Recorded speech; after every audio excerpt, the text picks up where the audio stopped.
လှပပြီးအယောင်သွေးစုံတဲ့မျိုးကလေးပါဒါပေမဲ့ပကြီးဆရာလေးရဲ့ပတ်ဝန်းကျင်ကတော့အဖြူမဲပဲဖြစ်နေပါတယ်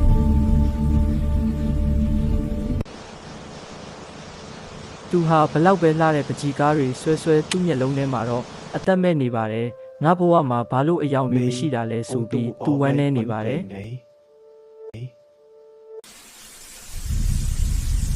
တနေ့မှာသူဟာပန်းကြံထဲကခုံတန်းလေးတစ်ခုမှာထိုင်နေတဲ့မိန်းကလေးတစ်ယောက်ကိုတွေ့ပါတယ်ထူးခြားတာကအဲ့ဒီမိန်းကလေးရဲ့ဘေးနားမှာပဲအယောင်တွေပြန်ပွင့်လာသလိုသူခံစားရပါတယ်သူကအဲ့ဒီမိန်းကလေးကိုပကြီးဆွဲပေးဖို့ခွင့်တောင်းပါတယ်သူဆွဲလိုက်တဲ့ပကြီးကားထဲမှာပထမဆုံးအကြိမ်ဖြစ်အနီရောင်စုပ်ချက်လေးတစ်ခုပေါ်လာပါတယ်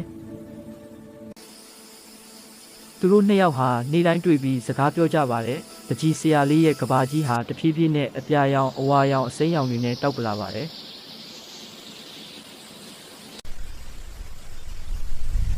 တနေ့မှာမိန်းကလေးကသူ့ကိုစားတဆောင်ပေးပြီးနှုတ်ဆက်ပါတယ်ကျမကတင်းဘဝတဲ့ကိုအယောင်တွေလာပေးတာမဟုတ်ပါဘူးတင့်ရင်ထဲမှာရှိပြီးသားအယောင်တွေကိုဘယ်လိုဖော်ထုတ်ရမလဲဆိုတာလာပြပေးတာပါတဲ့မင်းကလေးထွက်သွားပေမဲ့ပကြီးဆရာလေးရဲ့ကဘာကြီးဟာအဖြူမဲပြန်မဖြစ်သွားတော့ပါဘူးသူနားလဲသွားတာကအယောင်ဆိုတာအပြင်လောကမှာရှိတာမဟုတ်ပဲကိုယ့်ရဲ့စိတ်ပျော်ရွှင်မှုမှာရှိတာဆိုတာပါပဲ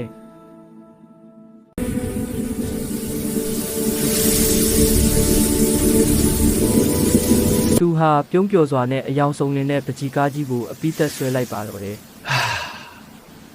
ဗီဒီယိုကိုအဆုံးထိကြည့်ပေးတဲ့အတွက်အချိုးကျေးဇူးတင်ပါတယ်